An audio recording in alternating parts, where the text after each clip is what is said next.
صباح الخير. اول حاجه صحينا وغسلنا اسناننا ووشنا وتوضينا علشان نصلي الصبح. صلينا وقرينا صفحه واحده بس من القران، ويا ريت تخلوا دي عاده عندكم كل يوم. بجد حاجه بسيطه قوي في يومكم ومش هتاخد منكم 5 دقايق، بس هي عاده جميله.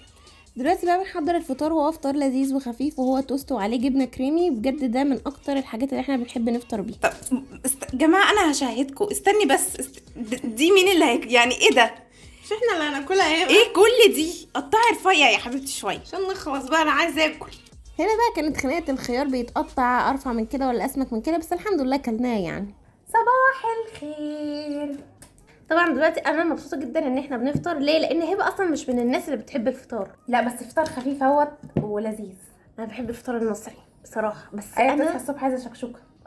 يعني دي حاجه ممكن محدش يعرفها، بس انا بعشق التوست انا وهبه، يعني بنعشقه بكل حالاته. مع حطينا شيبس. يلا نفطر بقى، يلا نفطر. بسم الله. طبعا احنا بنفطر فطار خفيف لذيذ لان احنا ورانا حاجات يا نهار ابيض.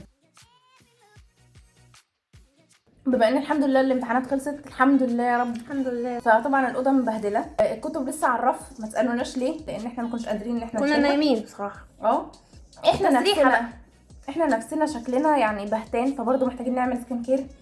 ففي حاجات كتيره قوي في فيديو النهارده، يعني في حاجات كتيره قوي عايزين نعملها فعلا النهارده. عارفه كان نفسي في ايه؟ شاي. بقى كتير قوي ما شربتش الشاي.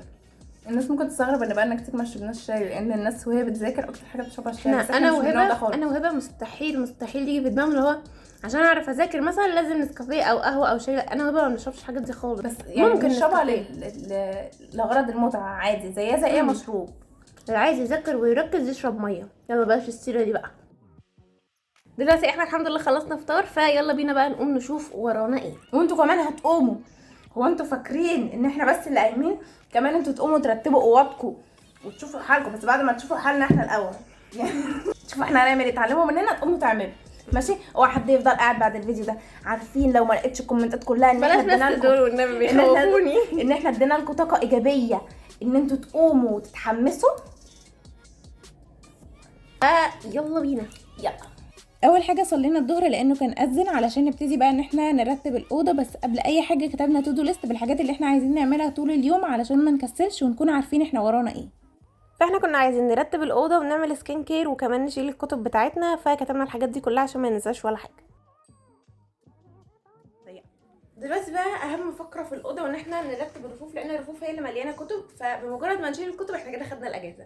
طبعا اكيد احنا مش بنرمي الكتب، احنا بنحطهم في اكياس نظيفه وبنديهم لحد محتاجهم. وبالنسبه للكتب بتاعتي لان هبه اصغر مني فبتشيلهم للسنه الجايه، بتحتاجهم ساعات، بتشوف مثلا جزئيه كنت ملخصاها كنت بذاكرها ازاي، وبتحل كمان اسئله متنوعه لان الكتاب بيبقى سنتين ورا بعض فبتبقى اسئله مختلفه. وحتى لو ما احتجتلهمش برضو السنه اللي بعدها بديهم برضو لحد محتاجهم، فعادي. نضفنا بقى المكتبه، وطبعا كان في فراغ رهيب لان الكتب هي اللي كانت عامله حيز، فان شاء الله هنبقى ندور على ديكورات نعملها ونحطها على الرفوف علشان كان في فراغ رهيب جدا. واكيد لو لقينا افكار كويسه هنشارككم معانا واحنا بنرتب الرفوف بتاعتنا وبنزينها بديكورات مختلفه. وبعدين بقى بدانا ان احنا نرتب الاوضه. اول حاجه بدانا بيها السراير، وشايفين يا جماعه بجد الفرق ما بين اوضه مترتبه ومش مترتبه، راحه نفسيه بجد. وانا حطيت سبونج بوب وايه حطت فلافيلو، ده دبدوب احنا مسمينه فلافيلو عادي جدا. وهنا بقى جينا للمكتب. طبعا الاقلام كلها كانت ملخبطه على بعض، وفي اقلام خلصانه بس كنا مكسرين نرميها تقريبا، فحاولنا ان احنا نرتب نشوف ايه اللي محتاجينه وايه اللي محتاج يترمي. وكمان نظمنا كل قسم حطينا فيه الاقلام اللي شكل بعض. وبرده رتبنا العلبه الصغيره دي، وبدانا بقى ان احنا نمسح المكتب من اي تراب عليه. وبعد ما نضفنا المكتب حطينا بقى الحاجات تاني، وبجد لحد دلوقتي الاوضه بقى شكلها حلو قوي. نيجي بقى للتسريحه. طبعا دروس ومدرسه وامتحانات كل يوم فكانت مكركبه على الاخر، فاول حاجه شلنا الحاجات اللي عليها كلها وابتدينا ان احنا ننضفها برضو، ورتبنا كل حاجه كانت عليها، ورتبنا برضو الحاجات اللي جوه المنظمات نفسها ونضفنا المنظمات كويس. وبرضو بتشوفوا لو عندكم اي حاجات علبها فاضيه او خلاص انتوا مش محتاجينها وكده، لازم برضو كل فتره تشوفوا التسريحه بتاعتكم عليها ايه وترتبوها. وبس كده احنا خلصنا ترتيب الاوضه كلها. بجد الموضوع كان ممتع قوي اكتر ما كان متعب، لان فعلا راحه نفسيه قوي وانتوا بترتبوا بعد ما تشوفوا الاوضه مترتبه. صلينا العصر وبعد كده ابتدينا ان احنا نحضر البيجامات وكل حاجه علشان داخلين ناخد شاور. واحلى حاجه ان احنا ناخد شاور بعد ما نخلص ترتيب الاوضه او الترتيب عامه. فحضرنا الديودرنت والبادي سبلاش واللوشن وكل حاجه ممكن نستخدمها. خلوا بالكم انكم دايما قبل الشاور ترتبوا اوضتكم علشان لما تخرجوا من الشاور تحسوا كده بطاقه ايجابيه وتحسوا ان الدنيا حواليكم نظيفه، فصدقوني ده هيفرق معاكم كتير. كلموني عن شعوري وانا بعمل سكين كير علشان انا خلصت امتحانات، عشان احنا في اجازه، عشان احنا ما ورناش حاجه. مرتبين اللبس ورانا، مش عارفه هو باين ولا لا. لسه مرتبينه معاك اهو. ايوه مش ورانا اي حاجه، الاوضه مترتبه، الدنيا نظيفه، ريحه المعطر. احنا محتاجين ايه تاني من الدنيا؟ الحمد لله احنا من بسطاء الحمد لله. فيلا بينا نعمل سكين كير خفيف لطيف. هنعمل بس ماسك وهنعمل شيت ماسك وحاجات خفيفه كده لطيفه عشان بشرتنا. بس انتوا شايفين اصلا مهتمين ازاي وما كناش بننام الليل. لا مش اوفر، كنا بننام عادي يا جماعه. ناس كتيره سالتنا عن ماسك الطمي. الفيديو اللي فات هو عباره عن ماسك جاهز يا جماعه، احنا مش عاملينه في البيت. هي بتبقى عباره عن باودر زي ما انتوا شايفين كده، وبنقلبها مع ميه او ميه ورد لحد ما تدينا قوام الماسك اللي احنا ممكن نحطه على وشنا. حطينا الباودر بتاع الماسك وبعدين حطينا عليه ميه عاديه مش ميه ورد، لان احنا لسه هنحط ميه ورد في الخطوه الجايه. وبعدين بقى قلبناه لحد ما بقى قوامه شبه قوام الكيك كده تقريبا، وبعد كده ابتدينا ان احنا نحطه على بشرتنا. طبعا احنا بالنسبه لنا ماسك الطمي حلو جدا لوحده، لانه بيرطب وبيفتح البشره وبيدي اشراقه، فمش محتاجين ان احنا نعمل كذا خطوه عشان نحسس نفسنا ان احنا عملنا سكين كير. سيبناه على بشرتنا ربع ساعه تقريبا وبعدين غسلناه، وبعدين بقى هنعمل شيت ماسك. فحطينا ميه ورد وبعدين الكبسوله اللي هي المضغوطه دي اللي هي بتتفرد بتبقى ماسك. وبجد الاختراع ده تحفه، فلو فايتكم لازم تجربوه. وبجد يا جماعه ايه دخلت في 5 دقايق من الضحك المتواصل. طبعا دي حاجه بسيطه قوي، احنا قعدنا على الحال ده بقى يعني الفيديو كله تقريبا. فبعدين بقى شلنا الماسك بعد 10 دقايق كده، وبعدين انا دخلت خدت شاور الاول. وطبعا بقى طول ما انا ماشيه في البيت اللي هو انت لسه ما دخلتيش خدتي شاور، فحطيت الديودرنت وبعدين حطيت بادي لوشن اللي هو بتاع شان بادي ميلك، وبعدين حطيت ميه ورد انا حطاها في البخاخه الصغيره دي وبرشها على جسمي، بجد بتبقى ريحتها حلوه قوي قوي قوي. وحطيت مخمريه اسمها العطر الملكي، انا بحبها قوي وبحب ريحتها، بحطها في اماكن النبض علشان تفضل ريحتها ثابته لمده طويله. وبعدين بقى بدات ان انا احط بديل الزيت بتاع ايفا على شعري، بجد بيفك التشابك من الشعر وبيخلي الشعر ملمسه حلو جدا، فلازم احطه قبل ما اسرح شعري، بيسهل عليا كتير في التسريح. وبعدين بقى سرحت شعري بمشط واسع في الاول، طبعا دي خطوه مهمه علشان شعركم ما يتقطعش، فلازم ان انتوا الاول تسرحوه بمشط واسع وبعدين بالفرشه عادي. وبعدين لميته بقى كحكه، بصراحه ما كنتش قادره الفه ولا اعمل فيه اي حاجه طول اسبوع الامتحانات عماله بلف فيه، فقلت بقى اسيبه كده اريحه شويه. حطيت بادي سبلاش، ولو تلاحظوا ما عملتش السكين كير عشان كنت مستنيه ايه. طبعا انا كنت مخلصه من بدري، ايه لسه طالعه من الشاور. يا جماعه انا خدت شاور ولا شاور العيد، والله العظيم شاور تحفه. هو ده العيد. ده سيرم ديسور احنا بنستخدمه بقالنا كتير قوي، وهو اخف من المرطب بالنسبه لي. يعني انا بقالي فتره بصراحه بعتمد هو كترطيب، بس لما ببقى عايز ارطب قوي قوي بحط ده وده، يعني ده ومرطب كريم مرطب كمان.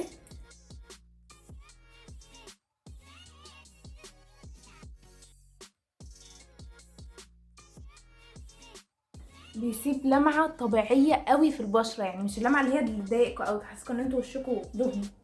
دلوقتي بقى الكومبو الامثل لشفايف مثاليه، وهو كريم بنسينول ومعاه اي نوع فازلين انتوا بتستخدموه. احنا بنستخدم بيور وحلوه قوي. بصوا يا جماعه اشتريت ايه وما جربتهاش خالص، كنت شايلاها يعني جبتها ما اعرفش بجد انا عملت بيها ايه.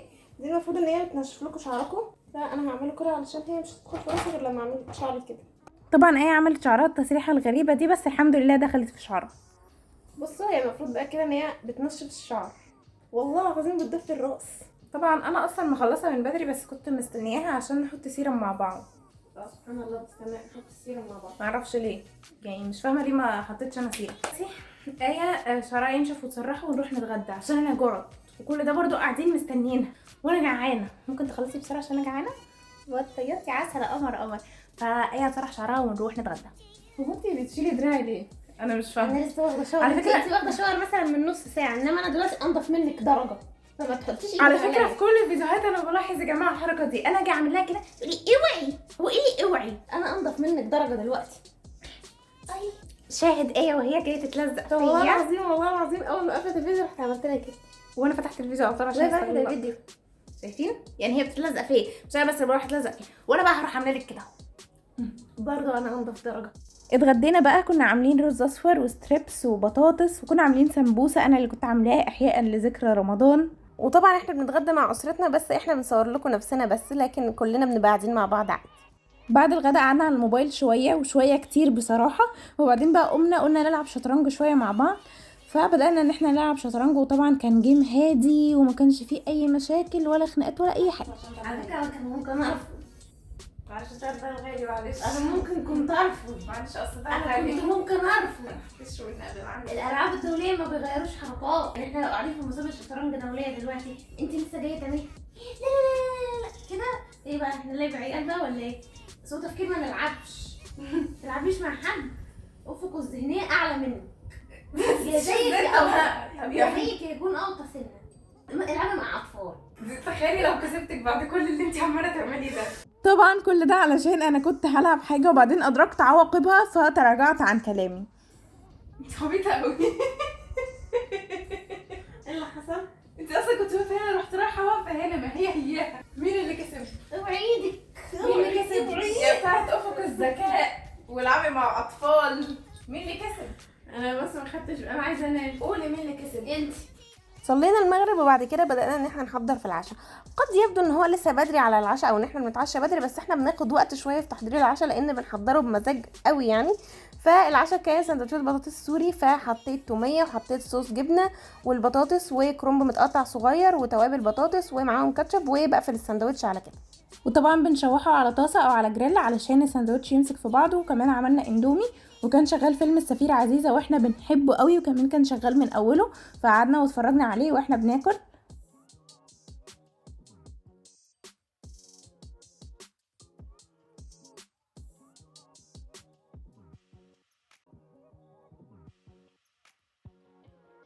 بعد العشاء صلينا العشاء.